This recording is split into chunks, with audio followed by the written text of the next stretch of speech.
Hi అండి, అందరికీ నమస్కారం. నేను మీ ఈశ్వర్ సాయి. అసలు ఏం జరుగుతుందండి? అసలు ఏమనుకుంటున్నారు మీ అందరూ?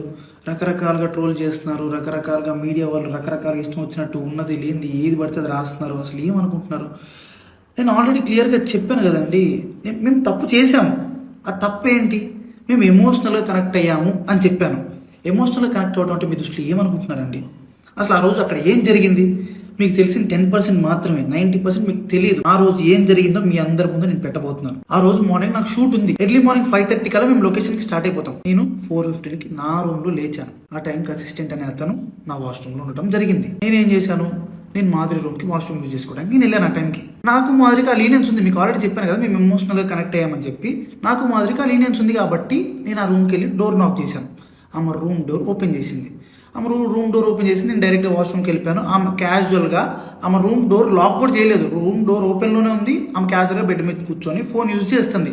అదే టైంకి మా వైఫ్ వాళ్ళకి ఎవరో రాంగ్ గైడెన్స్ ఇచ్చారు, ఎవరో అనుమానాస్పదంగా ఏదో చెప్పారు.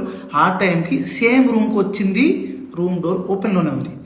ఆ సిచ్యువేషన్లో మా వైఫ్ ఆవేశం వల్ల ఆమెకి ఇష్టం వచ్చింది చేసింది. అక్కడ ఆ సిచ్యువేషన్లో ఆమె ఇష్టం వచ్చింది చేస్తుందని చెప్పి నేను మాట్లాడే సిచ్యువేషన్లో కూడా లేను.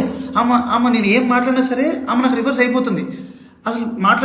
అసలు స్కోప్ కూడా ఇవ్వట్లేదు, మాట్లాడే గ్యాప్ కూడా ఇవ్వట్లేదు. ఆమె ఆవేశంలో ఏదేదో చేస్తుంది. ఆమె అనుకున్న రకరకాల వీడియోలు తీస్తున్నారు, రకరకాల బూతులు. మా వైఫ్కి ప్రీవియస్గానే నా మీద చాలా అనుమానం ఉంది. అక్కడికి వచ్చే టైంకి ఆ సిచ్యువేషన్లో ఇదంతా చూసేటప్పటికి ఆమె అనుమానం నిజమైంది అని ఆమె అనుకుంది. ఈలోపు ఆ వెనకున్న వ్యక్తులు ఎవరైతే ఉన్నారో ఆ విషయాలని అతను ఎవరో నాకు కూడా తెలియదు. వెనకున్న వ్యక్తులు అసభ్యకరంగా మాట్లాడటం నేను అప్పటికి ఆమెకు చెప్తున్నాను, ఆపుతున్నాను. గొడవలు కాదు, కొట్టుకోకండి, కూర్చొని మాట్లాడుకుందాం అని క్లియర్గా నా భార్యకి నేను సంజాయిసి చెప్పడానికి ట్రై చేస్తున్నా కూడా ఆమె వినే పరిస్థితిలో లేదు.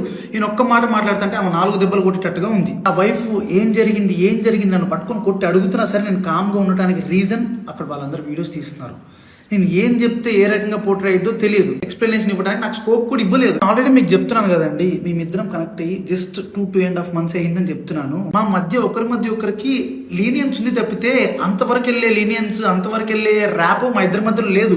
మేము ఇమోషనల్గా కనెక్ట్ అయ్యాం, ఇమోషనల్గా మాట్లాడుకుంటాం అంతే తప్పితే మేము అంత దూరం మేము ఎప్పుడు వెళ్ళాలని కూడా మేము ఎప్పుడు అనుకోలేదు. అలాంటి క్యారెక్టర్ ఆ అమ్మాయి అస్సలు కాదండి. అమ్మాయి చాలా రెస్పాన్సిబుల్ పర్సన్.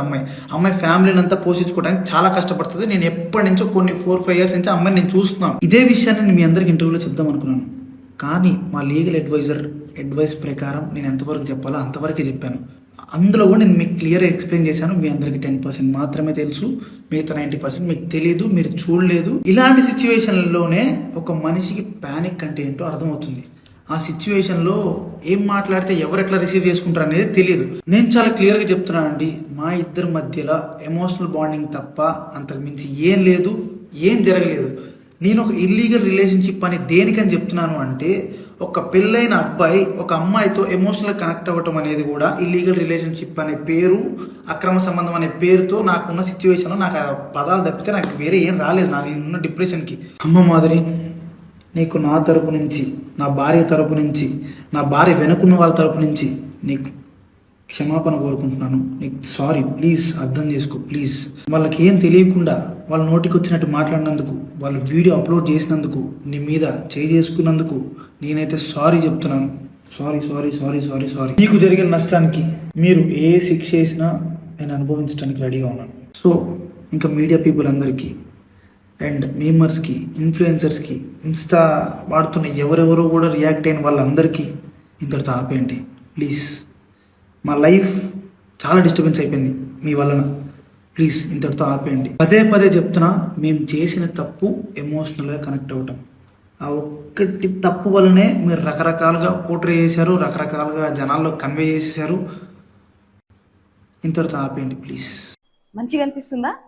చూస్తున్న వాళ్ళకి బాగా అనిపిస్తుందా? ఎంటర్టైన్మెంట్ వస్తుంది కదా. గొడవ అంటేనే మీకు ఎంటర్టైన్మెంట్.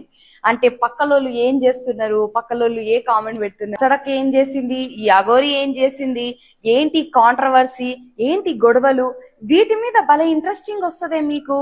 అలా కాకుండా నేను 30 days మినీ బ్లాగ్ ఛాలెంజ్ పెట్టుకున్నా. డైలీ ఏదో కొత్త కంటెంట్ తో మీకు యూస్ఫుల్ అయ్యే విధంగానే నేను మినీ బ్లాగ్ చేస్తున్నా. వాటికి మాత్రం చూడరే, ఇలా గొడవలు వస్తే మాత్రం భలే